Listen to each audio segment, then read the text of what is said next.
안녕하세요. 오늘 당신과 함께 깊이 들여다볼 자료는 세이노의 가르침입니다. 네, 이게 한 사람의 생각, 또 경험이 녹아있는 글, 조언, 개인적인 이야기들, 이런 것들의 모음이죠. 맞아요. 부와 성공, 또 삶에 대한 아주 독특하고, 상당히 현실적인 시각을 담고 있어요. 네, 보내주신 자료들을 저도 쭉 보니까요. 이 세이노라는 분이 자신의 경험을 바탕으로 굉장히 폭넓은 주제에 대해 이야기하고 있더라고요. 네네. 부, 성공에 대한 생각부터 해서 일하는 방식, 돈 관리, 독서법, 또 삶의 철학까지. 아, 정말 다양하죠. 그렇죠. 특히 그 팔목상처 이야기라던가 아니면 벤츠 SL55 AMG 같은 구체적인 차 이름 언급, 또 오냐스 모임 후기 같은 거요. 아, 네. 이런 일화들이 그 주장에 좀 생생함을 더해주는 것 같아요. 맞습니다. 그 말이 근데 때로는 좀 거칠고 상당히 직설적이어서 처음엔 좀 놀랄 수도 있을 것 같아요. 그쵸? 좀 세죠? 네. 오늘 저희는 이 자료를 속에서 당신에게 좀 실질적인 도움이 될 만한 그런 핵심 통찰을 뽑아내려고 합니다. 좋습니다. 단순히 내용을 요약하는 걸 넘어서서 그 주장이 어떤 배경에서 나왔고 또 우리 삶에 어떤 질문을 던지는지 그걸 함께 탐구해보는 시간이 될 겁니다. 네, 좋아요. 그럼 세이노라는 인물부터 좀 더 입체적으로 이해해 볼까요? 네. 자료에 보면 이분이 엄청난 가난, 또 아버지 사업 실패 같은 그런 힘든 과거를 겪었다고 나오죠. 아, 심지어 여러 차례 자살 시도 경험도 있고 왼쪽 팔목에는 6cm, 4cm 길이의 칼자국이 남았다고 스스로 밝히기도 하고요. 세상에. 이런 경험이 아무래도 그 현실적이고 좀 냉철한 시각에 영향을 미치지 않았을까 그렇게 생각됩니다. 그런 극적인 과거를 딛고 상당한 부를 이뤘다는 점이 참 흥미로워요. 그렇죠. 2000년대 초반 기준으로 이미 5년간 매년 평균 10억 원의 소득세를 냈다고 하고 아, 10억이요? 네. 여러 대차, 심지어 벤츠 SL55 AMG 같은 고가 스포츠카도 소유했다고 하니까 이분의 조언이 그냥 이론이 아니구나. 네. 경험에서 나온 거죠. 실제 성공 경험에서 나왔다는 그런 무게감이 느껴지네요. 그렇죠. 그리고 그 조언 스타일 자체가 굉장히 독특해요. 위선이라던가 듣기 좋은 말 이런 걸 아예 거부하고 현실을 딱 직시해라 이렇게 강하게 요구하죠. 네. 이런 닭대가리 같은 거친 표현이나 심지어 욕설 18놈까지 사용하는 걸 보면 좀 그렇죠. 네. 아마 사람들을 좀 안일함에서 깨어나게 하려는 의도적인 충격요법? 그런 게 아닐까 싶습니다. 예쁜 말보다는 현실적인 해결책. 네, 그걸 중시하는 거죠. 그런 방식이 근데 효과가 있었을까요? 그 영어 단어 암기법 예시 보니까 인더스트리어스랑 인더스트리얼을 그 공장 굴뚝 이미지로 연결하고 아, 네네, 그거요. be tired of랑 be tired with는 어후의 동그라미랑 실증의 동그라미로 연상시키는 방식. 이건 확실히 실용적이고 기억에 남을 것 같긴 해요. 네, 그런 실용적인 조언 이면에는 또 다른 사람들을 가르치고 일깨우는 데서 오는 즐거움, 이것도 상황이 커 보입니다. 가르치는 걸 좋아하시는군요. 네, 오냐스 모임 후기 같은 글들을 보면 자신의 생각과 경험을 나누는데 굉장히 열정적이구나 하는 걸 알 수 있죠. 자, 그럼 그분의 가르침 중에서 첫 번째 핵심 주제로 들어가 보죠. 학력이나 학벌, 자격증에 대한 관점인데 이게 상당히 도발적이에요. 네, 맞아요. 이런 것들이 부와 성공에 결정적이지 않다. 심지어 방해가 될 수도 있다. 이렇게 주장하잖아요. 그렇습니다. 학교 교육이 실제 사회나 비즈니스 현장에서 요구하는 능력하고 거리가 멀다. 이렇게 아주 신랄하게 비판해요. 정경련 조사나 서울대 보고서 같은 자료까지 인용하면서요. 네. 그 명문대 졸업생한테 10,000명을 먹여 살릴 아이디어를 물었더니 대답 못했다는 일화. 그 얘기 있었죠. 네. 그게 이분이 생각하는 학벌의 한계를 딱 보여주는 거죠. 이론보다는 실용적인 지식, 고전보다는 현대적인 감각, 교실보다는 실제 경험. 이걸 훨씬 중요하게 여기시는군요. 그렇죠. 대학에서 배운 지식이 전부가 아니다. 이 생각은 어쩌면 많은 분들이 공감할 수도 있겠어요. 네. 자격증에 대한 시각은 더 날카롭습니다. 자격증이 오히려 연봉을 제한하고 부자가 되는 길을 막는 족쇄가 될 수 있다. 이렇게 경고해요. 족쇄요? 네. 소위 유망 자격증이라는 것들의 허점을 지적하면서요. 예를 들면 그 전자상거래 관리사 자격증? 아, 네. 그거 따봤자 실제 채용에는 별 도움 안 된다. 이런 인터파크 관계자 말을 인용하기도 했죠. 아, 물론 뭐 의사나 변호사 같은 전문직 자격증의 가치는 인정을 하시는 것 같던데요. 네, 그건 인정하죠. 하지만 그것조차도 자격증 취득 자체하고 실제 능력 또 사업적인 성공은 다른 문제다. 이렇게 딱 선을 긋습니다. 자격증 하나에 너무 매몰되지 말아라. 이런 경고로 들리네요. 바로 그런 맥락에서 그 빌 게이츠가 한 말로 잘못 알려졌다는 찰스 사익스의 인생 법칙 14가지 있잖아요. 네네. 그걸 소개하는 부분이 참 의미심장해요. 특히 인생은 불공평하다. 받아들여라. 아, 또 세상은 내 자부심만큼 너를 대하지 않는다. 햄버거 뒤집는 일이 내 품위 이하가 아니다. 네. 그리고 공구벌레에게 잘해라. 나중에 그 밑에서 일하게 될 수도 있다. 뭐 이런 규칙들. 이게 세이노와 강조하는 현실인식하고 딱 맞닿아 있죠? 불평 대신에 현실을 직시하고 행동해라. 이 메시지가 아주 일관되게 나타나는군요. 네. 이런 현실적인 태도는 그분이 말하는 일하는 방식에도 그대로 이어지는 것 같아요. 무슨 일이든지 더 잘하는 방법이 있다. 이 주장이 참 인상 깊었어요. 네. 군대에서 그 물 뿌리는 사소한 일조차 세상이 원하는 기준에 맞춰서 더 효율적으로 하려고 고민했다는 일화. 그게 대표적이죠. 아, 그 물 뿌리는 얘기? 네. 중요한 건 자기 만족이 아니라 외부에서 요구하는 수준, 그 이상으로 완벽하게 해내려는 태도라는 겁니다. 허드렛 일이라고 무시하지 않는 자세? 그렇죠. 예를 들어 뭐 리츠칼튼 호텔 청소부 버지니아 아주엘라나 노르웨이 라면왕 이철호처럼요. 작은 일에서부터 탁월함을 추구하는 것. 그게 성공의 발판이 된다고 보는 거죠. 시간과 노력에 대한 관점도 요즘 생각하고는 좀 많이 다른 것 같아요. 8시간 근무, 주 5일째 이런 데 얽매이지 말고 네, 오히려 하기 싫은 일을 해야 몸값이 오른다. 이렇게 말씀하시죠? 맞아요. 성공한 사람들은 훨씬 더 많은 시간을 일에 쏟아붓는다. 뭐 브라이언 트레이시 말도 인용하고요. 이게 좀 어떻게 보면 극단적으로 들릴 수도 있겠는데요. 그렇죠.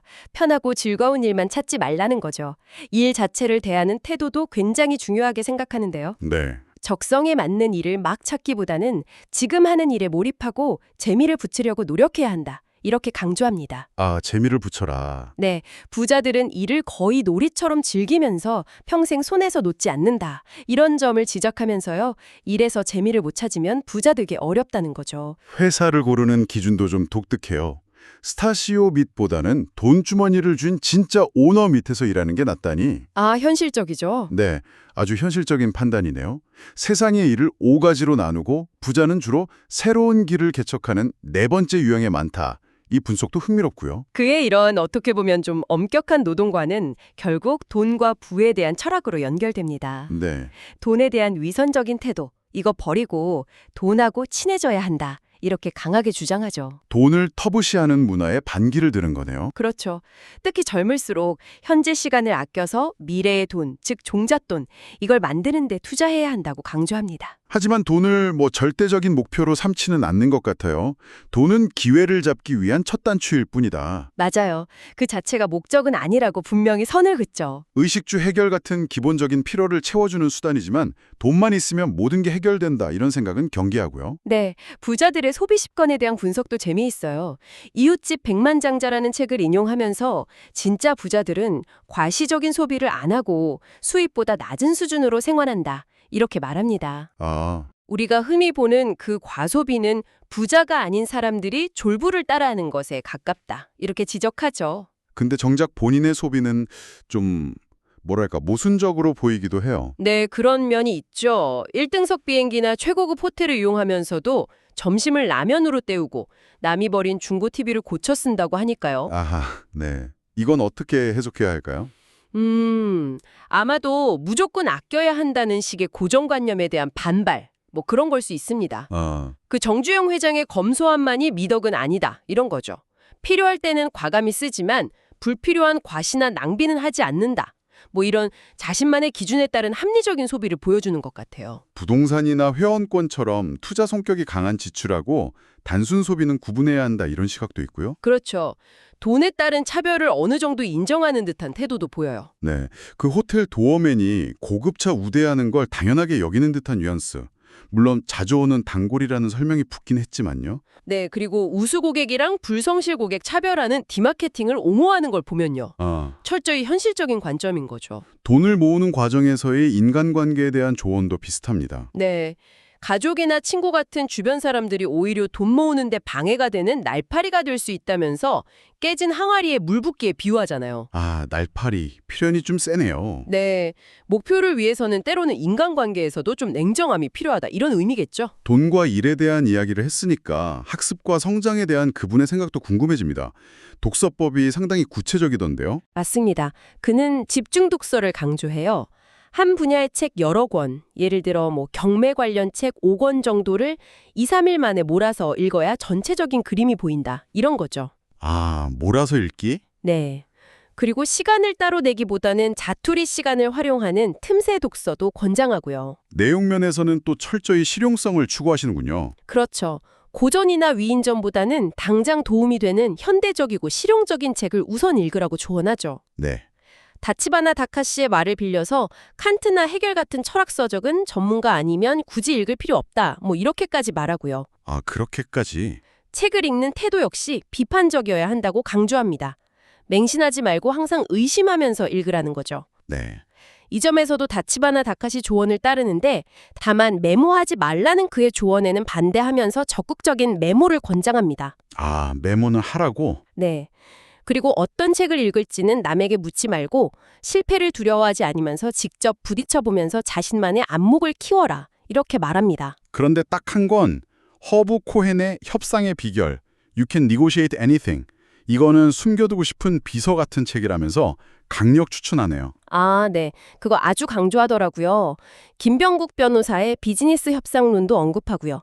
그만큼 협상 능력을 중요하게 생각한다는 거겠죠? 그렇죠. 이런 모든 조언들은 결국 삶을 대하는 태도, 마인드셋으로 귀결되는 것 같아요. 네, 맞습니다. 여기서도 현실 직시하고 자기 책임, 이게 핵심 키워드입니다. 네. 인과 부모의 태도가 중요하다 이렇게 보고요. 네, 귀에는 사람이 주고 특히 윗사람, 그러니까 기득권층과의 관계가 중요하다. 이런 시각도 아주 현실적이죠. 빌 게이츠와 IBM 일화를 예로 들면서요. 성공 과정이 아름답지만은 않다. 이 점도 솔직하게 인정하고요. 그렇죠. 경제 게임의 본질은 이익 추구니까 때로는 전쟁터처럼 비인간적으로 보일지라도 규칙에 따라야 한다. 이렇게 말하죠. living, 즉 생계하고 life, 삶을 구분하는 조언도 좀 곱씹어볼 만한 것 같아요. 아, 네. 그 부분 중요하죠. 젊을 때는 우선 생계를 해결하는 데 집중해서 기반을 닦고 삶의 풍요로움은 그 이후에 추구하는 것이 현명하다. 네. 두 마리 토끼를 동시에 잡으려다 둘 다 놓칠 수 있다 이런 경고인 거죠. 부자가 되는 과정은 필연적으로 외로움을 동반하기 때문에 목표를 위해 때로는 친구 관계 같은 걸 희생할 각오도 해야 한다. 이렇게도 말하고요. 네. 어려운 환경을 극복하는 동력으로 반항심이나 복수심 같은 어떻게 보면 좀 부정적인 감정을 활용할 수도 있다. 이런 시각도 흥미롭습니다. 서진규 씨나 래퍼 에미넴 사례를 들면서요. 네, 결국 중요한 건 학력 같은 배경에서 오는 막연한 자신감이 아니라 실제 행동으로 결과를 만들어내는 것이다. 이걸 강조하시는군요. 그렇죠. 끊임없이 변화를 추구하면서 소득이 늘어나는 과정 자체에서 행복을 느껴라. 이 조언도 인상적이네요. 데이비드 마이어스의 연구를 인용하면서요. 마지막으로 그분이 제시하는 구체적인 행동 지침들도 좀 살펴볼까요? 정보 탐색, 검증, 협상, 인간관계 등등 실생활에 바로 적용해 볼 만한 것들이 많아요. 네, 그렇죠. 예를 들면 물건 사기 전에 가격 비교 사이트, 에누리닷컴 같은 데 확인해라. 네, 유통구조 파악해서 중간 마진 줄일 방법을 고민해봐라. 도배나 시계 납품 사례 같은 거 들면서요. 네. 판매자 말 그대로 믿지 말아라. 이것도 있었어요. TV 홈쇼핑 설치비 사례. 맞아요. 정찰제라도 가격 협상 시도해라. 이런 것들이죠. 사람을 판단하는 기준으로 운전 습관을 보라는 조언은 좀 독특하면서도 일리가 있어 보여요. 네, 과속, 난폭운전, 양보 인색한 거 보면 그 사람 성향을 알 수 있다. 이런 거죠. 네, 사바사바나 전관예우 같은 것에 대한 환상을 버려라. 이런 조언도 있고. 그리고 윗사람, 특히 40, 50대 의사결정권자에게는 좀 솔직하고 인간적으로 다가가는 것이 관계 형성에 도움이 된다. 이것도 현실적인 팁이 될 수 있겠네요. 네, 오늘 우리는 세이노의 가르침이라는 자료를 통해서 부와 성공, 또 일과 삶에 대한 아주 직설적이고 현실적인, 때로는 좀 불편할 수도 있는 그런 관점들을 다각도로 살펴봤습니다. 네, 그의 경험에서 나온 뭐랄까 날 것 그대로의 조언들. 이게 당신의 생각에 좀 새로운 자극이 되었기를 바랍니다. 그의 메시지를 요약하면 세상이 원하는 기준에 맞춰서 치열하게 경쟁하고 생계를 위해 때로는 전쟁터처럼 살아야 한다. 뭐 이런 것 같아요. 네, 그렇죠. 그런데 흥미롭게도 그분이 10대, 20대에 가장 싫어했던 위선적인 40대, 50대 꼰대처럼 살기 싫다 이렇게 말하기도 했어요. 아, 그 얘기도 있었죠. 네. 여기서 당신에게 마지막 질문을 던져보고 싶습니다. 네. 과연 세이노가 말하는 방식으로 부와 성공을 추구하면서 그가 비판했던 그 꼰대의 모습, 즉 위선에 빠지지 않을 수 있을까요? 치열한 리빙의 과정 속에서도 자신만의 라이프와 진정성을 지키는 것이 가능할지 당신의 생각은 어떠신가요? 이 질문에 대해 한번 깊이 생각해 보시면 좋겠습니다.